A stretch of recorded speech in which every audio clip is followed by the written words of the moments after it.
Olá, turminha do segundo ano do Colégio Sagrada Família. Olha eu aqui, o professor Arnaldinho, viu? Para a gente dar início às nossas aulas virtuais. Bem, galera, a gente parou no conteúdo de calorimetria, não é isso? Então vamos lá. Aí tem umas certas perguntas para se fazer.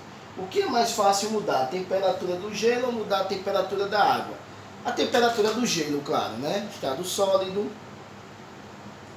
Por que a areia da praia aquece mais rapidamente do que a água do mar? Percebam que as duas recebem calor na mesma proporção. As duas estão recebendo o calor do sol.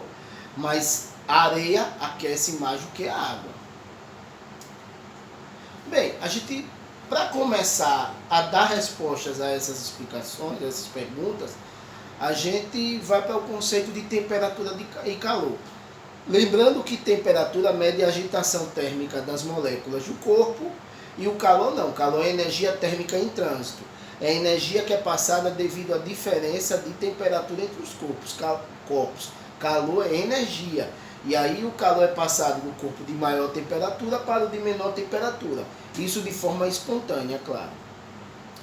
Aí teve o camarada, né, o James Prescott Joule, grande físico inglês, que ele descobriu o equivalente mecânico, ou seja, ele descobriu a quantidade equivalente em joules, que é a unidade do Sistema Internacional de Energia, para a unidade de calorias, que a gente utiliza no nosso dia a dia. 1 caloria é igual a 4,18 joules. Potência. A gente estudou no primeiro ano que potência mede a energia transferida por intervalo de tempo. Bem, a energia que nós estamos usando, no caso da física térmica, é o calor. Então, potência será o calor dividido pelo tempo. A primeira grandeza que vamos estudar é a capacidade térmica. Gente, lembrando, capacidade térmica é característica do corpo.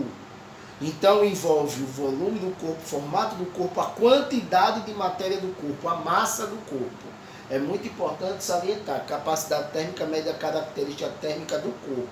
Ou seja, ela indica a quantidade de calor fornecida ao corpo para que ele possa mudar de temperatura. Delta θ, variação de temperatura. Lembra-se que o professor Arnaldo usa T maiúsculo. Calor específico.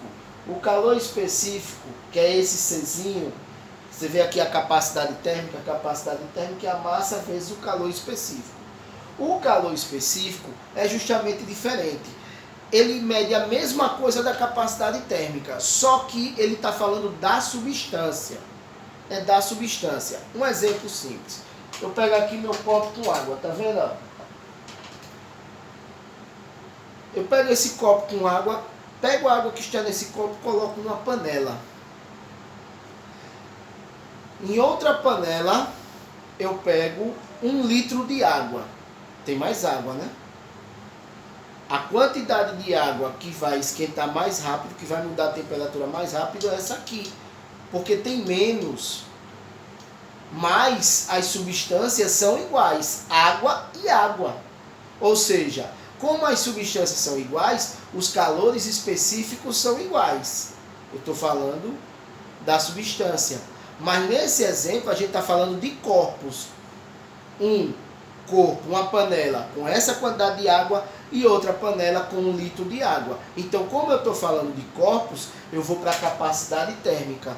Como o que tem mais água, a panela que tem mais água, ela demora mais a aquecer, então ela tem capacidade térmica maior. Quem demora mais a aquecer tem capacidade térmica maior. Mas os calores específicos são iguais, pois as substâncias são as mesmas. Respondendo às perguntas anteriores, calor específico do gelo, já que é substância diferente de gelo e água, são estados físicos diferentes, o calor específico do gelo é menor que o calor específico da água líquida.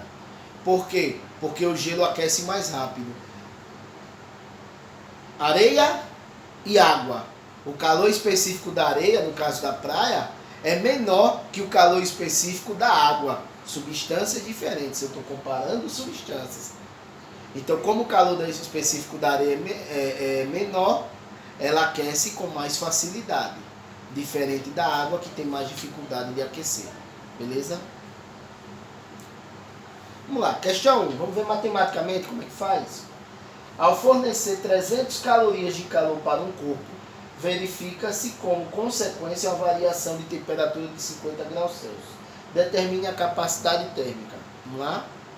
Aí a quantidade de calor e a variação de temperatura, capacidade térmica, um agafe aqui do professor Arnaldo, mas não esquenta não, é para ser calor, aqui tem M de massa, viu?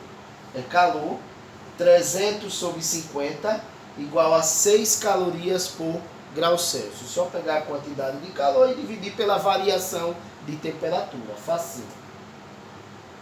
Agora, questão 2.